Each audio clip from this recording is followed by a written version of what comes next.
Welcome everyone. Hello. My name is Panos. I'm an information security engineer with MasterCard and a PhD researcher in Queen's University Belfast. Today I'm here to give you an overview of post-quantum cryptography as part of the research I started in Center for Secure Information Technologies back in October. Our agenda is quite high level, so you don't have to be a cryptographer to follow. But time will be pressing, so please keep any questions for after the presentation. Now, the outline for the presentation will be as follows. First, we'll do a quick refresher on conventional cryptography. Then, I'll introduce the concept of quantum computing and how it differs from what we know and what's the quantum threat, but only the absolute basics, so no physics required here. At this point, post-quantum cryptography will come to the rescue, responding to the quantum threat. Then we will explore what's the current situation with post-quantum cryptography, and finally, take a quick look at some of the most interesting areas where it is applied. So, conventional cryptography. First, some basic terminology and refreshers. Cryptography is the practice and science of ensuring confidentiality, integrity, and authenticity of information by transforming it into an unreadable format, which allows us to communicate privately over insecure mediums. Plain text is the term we use to refer to the normal text, the human readable format of a message in its original format. Ciphertext is the encrypted plain text, so it's the result of the encryption algorithm. And finally, cryptanalysis is the science of analyzing and breaking cryptographic codes and ciphers.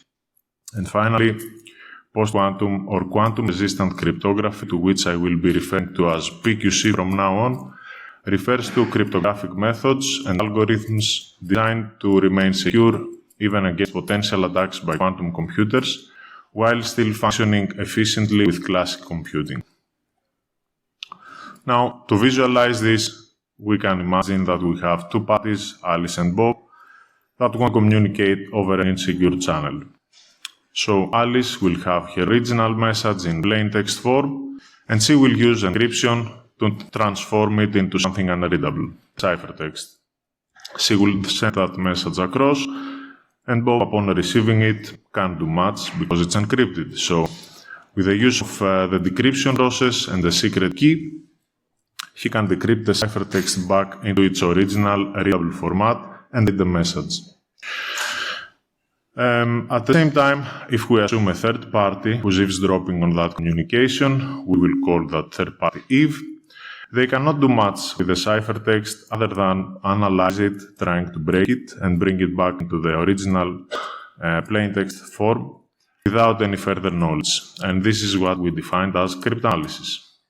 So this very basic illustration here gives you a visual example of what cryptography and cryptanalysis is. Now, there are two categories of cryptography. The first one is symmetric cryptography, where the same key is used for encryption and for decryption. And in the previous example, you can think of Alice and Bob sharing the same secret key. Its basis is the algorithms that transform plain to ciphertext using the secret key, and these algorithms are also called ciphers. Its security, assuming a strong cipher, mostly relies on keeping the secret key actually secret.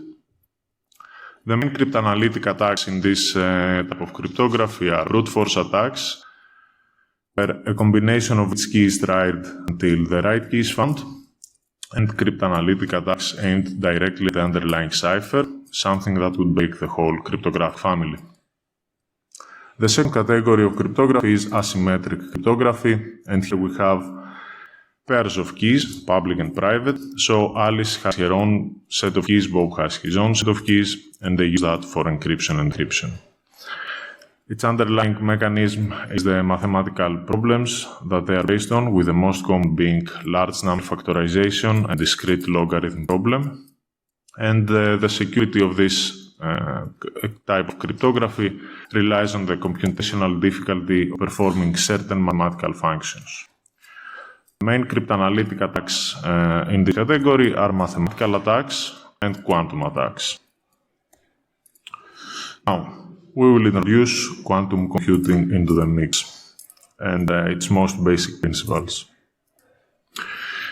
In traditional computing, all processing is reduced to binary values, either 1 or 0.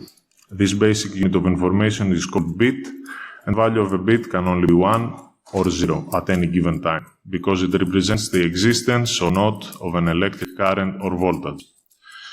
With this property, traditional computers can explore a single path at a time. This approach, also known as binary computation, forms the foundation of classical computing.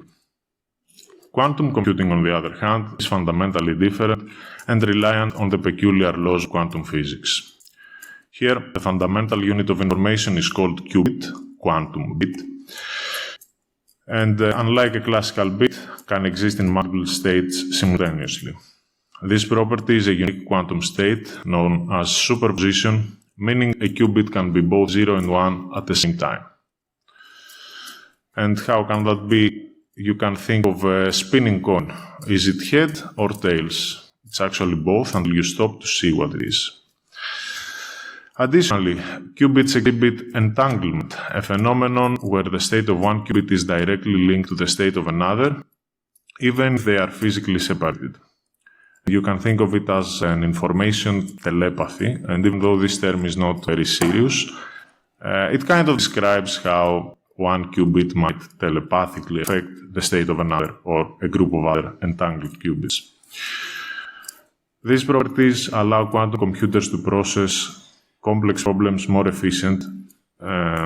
more efficient way than classical computers, leveraging probabilities and interconnected states, which are impossible with classical bits, and this way they can explore multiple paths all at once. Now, all these make quantum computers fundamentally different, and as Professor Martin Albrecht has rightfully put it, quantum computers are not faster, they are just weirder. So, let's now examine how exactly does quantum computing affect our current cryptography.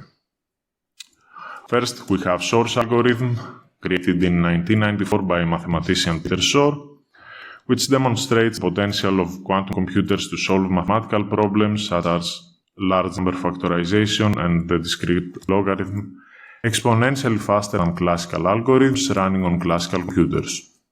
This directly targets the asymmetric cryptography that we are currently using, as its security is based on the hardness of mathematical problems.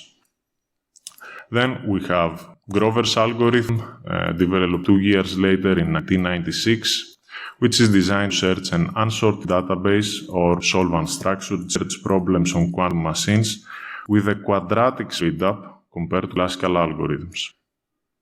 This increases the efficiency of brute force attacks against symmetric cryptographic keys and thus directly targets the current symmetric cryptography.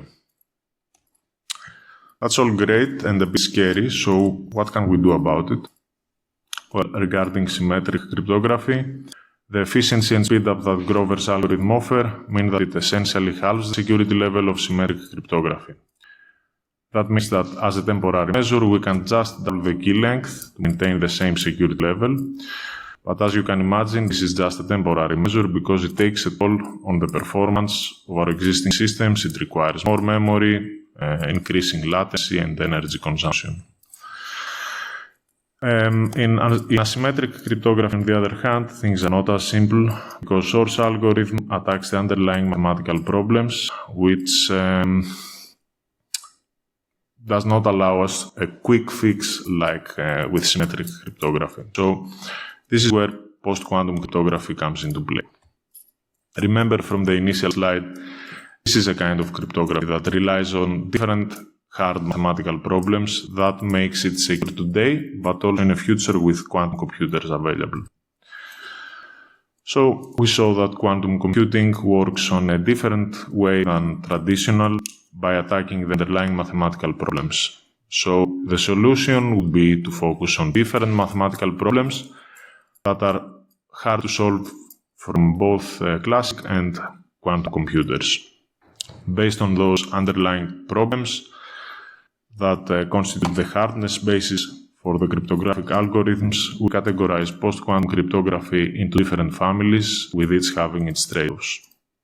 First, we have lattice-based cryptography, which is the most widely studied and considered highly promising, with the majority of the standardized PQC algorithms falling under this category. We will see what that means in a bit.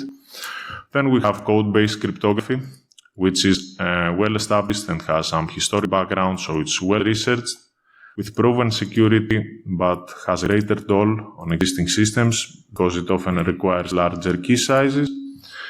Then we have multivariate polynomial cryptography, which has been proven very efficient for certain applications, but one of the algorithms in this category has been proven insecure in traditional computers.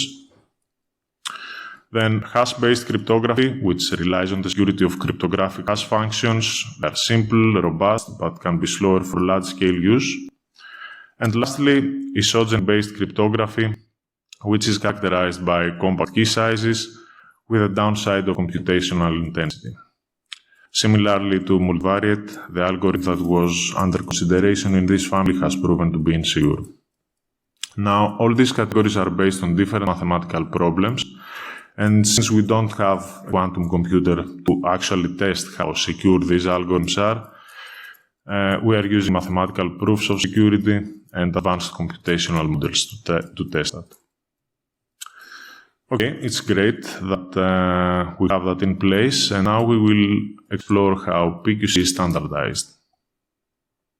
Let's talk about the US National Institute of Standards and Technology, NIST, as most of us know it. This is a government agency in the US that develops technology, standards, and guidelines to ensure security of new technologies in various fields, including cryptography. Even though this is a US agency, it's globally recognized and referenced, especially around cybersecurity. So, NIST initiated a standardization process that included the following steps. First, a public call for submissions, where researchers from all around the world submitted their algorithms along with their mathematical proofs of security.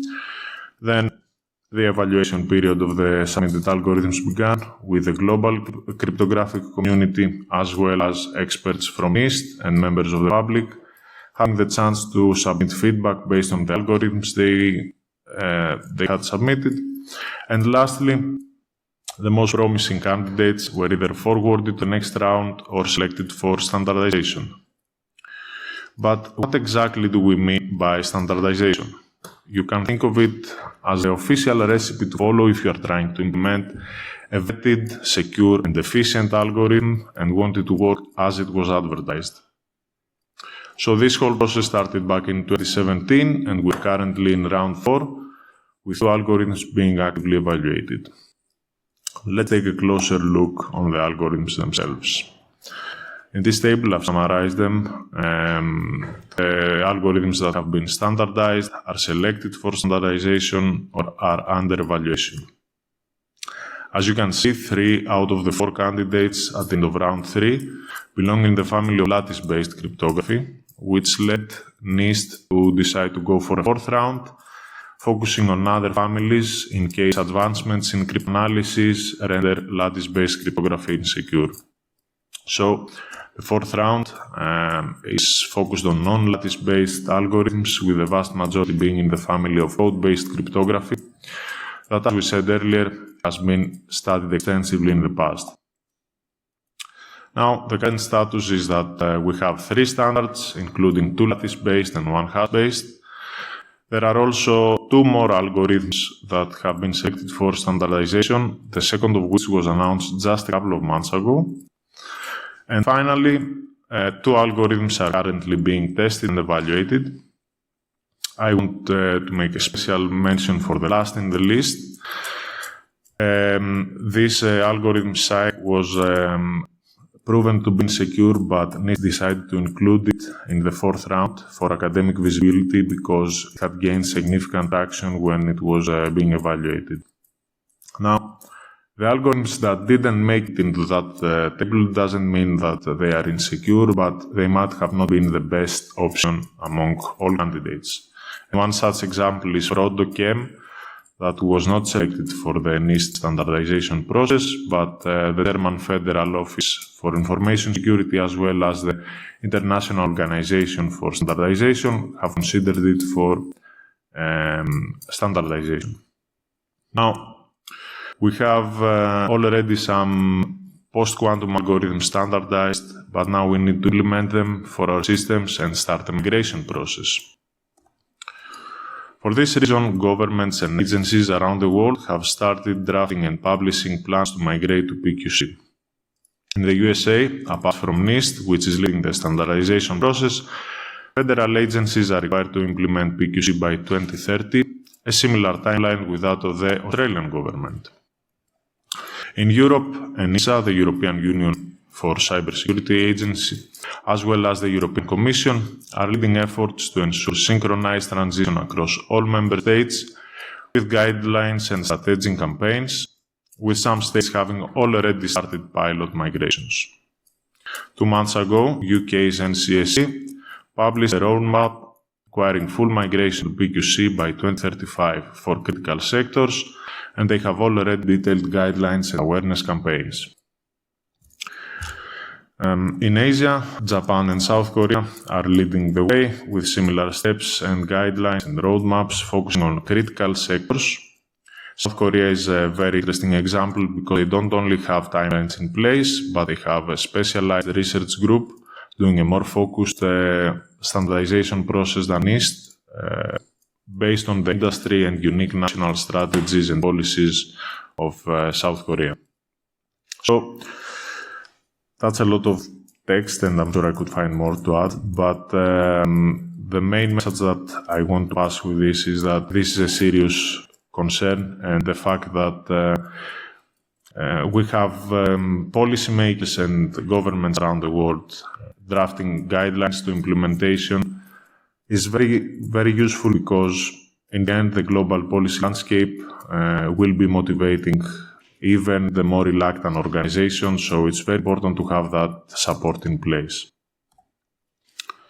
Now, from migration to post-quantum cryptography is something that is not very easy, so it needs to be taken into steps. So, proofs of concept and experimental implementations are very useful for that, as they shine a light into the unknown and allow us to gather feedback on what works and what doesn't. Now, these are not stable enough to be used in production environments or on critical systems which are used by thousands of people every day. So what can we do instead is use post-quantum cryptography on top or in collaboration with conventional cryptography, also known as hybrid implementations. This way, the targeted systems have a guaranteed dual protection by not only the post-quantum algorithm itself, but by conventional cryptography that has stood the test of time. Hybrid implementations also allow for a gradual transition by not completely replacing or reconstructing existing systems, but rather adding post-quantum cryptography implementation as a strengthening measure. In complex and legacy systems, it's often very difficult to update the cryptographic primitives they are using, also known as crypto agility, and this is something that might become major obstruction in the transition post-quantum.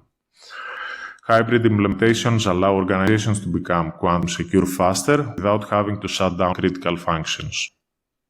Lastly, hybrid approaches respect other systems that are involved, ensuring interoperability, as they don't abruptly stop supporting the cryptographic algorithms. Of course, this is not a permanent solution, but rather a hotfix to ensure that our systems and the data that they are processing and storing and using are safe from attacks such as the steal now, decrypt later. A very, very simple example are digital signatures, and I'm going to go over a simplified version of that.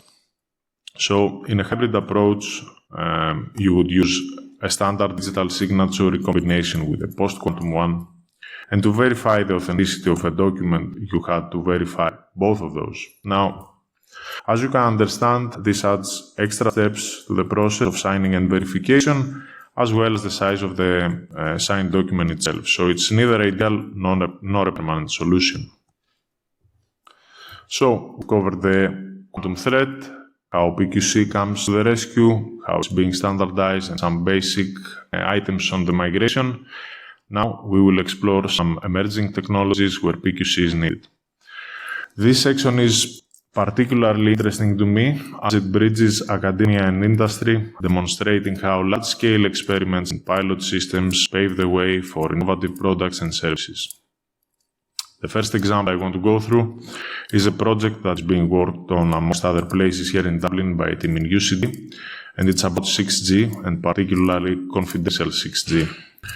I have added a link to the project in the presentation slides that you will find after the event on the website, and I won't go into too much detail because this is not my project, but what I wanted to stress out is that a large part of the infrastructure will be based on 5G. So that also includes general purpose protocols like TLS, IPsec, that are the foundations of the core infrastructure and how they operate. The thing is that this infrastructure needs to both be respected operationally, so any changes should not break existing functionality, but also needs to be secure from the quantum threat.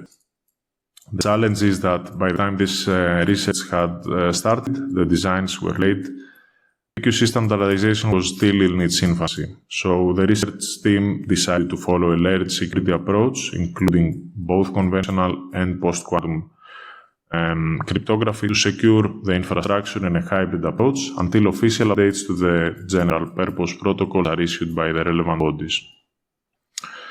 The research team focused more on areas that they could fully develop, such as stronger quantum-resistant identity concealment protection mechanism that protects the identities of mobile users. And instead of focusing on making TLS or IPsec quantum-resistant, which is a very crucial task to do, but they didn't have the resources to do that, they focused on designing 6G in a way that's fundamentally secure for everyone. And they left IPsec and TLS to the relevant technical people and bodies that have the resources to focus on that. Now, the reason this example is of particular interest is that it displays how hybrid approaches can be used as a temporary measure and how synergies in the technological and academic community help drive innovation and technological progress and why they are so important. The last example that I want to talk about is space missions. So, currently, space missions rely heavily on symmetric cryptography, but that will change over the coming decades with satellite constellations and deployments becoming more frequent. That means that the cryptographic protocols used in such scenarios will need to be scalable and flexible enough to allow parties to be added on an ad hoc basis. Space missions have lifespans that can be decades long, and if you compare that the rate at which quantum computing advances, PQC advances, and generally technology advances, it makes sense to have that in place now because of the long operational lifespan of space systems. So this will ensure that both the safety and the security aspects of space missions are safe from future threats.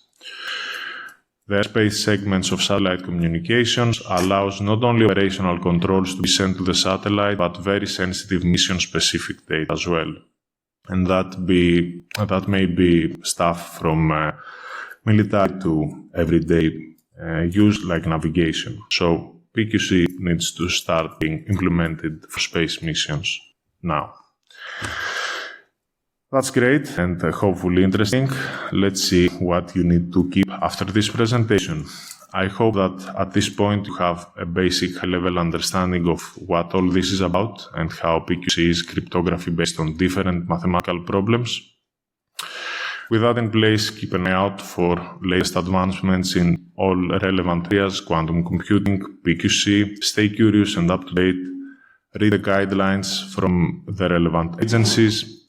And lastly, if you have a technical role, depending on the organization that you are at, try to maintain a cryptographic bill of materials or a smaller list of assets and the cryptography that you are using, because this is the first step to migrating to post-quantum. Now, With this and this beautiful photo of the Titanic quarters in Belfast, I want to thank you for your time and your focus, and thank you to the organization of the conference. It's very, very nice here today. I hope you learned something new and found it interesting. If you have questions or want to discuss more about this topic, you can find me later, or you can connect with me on LinkedIn or my academic email. Thank you very much for your time.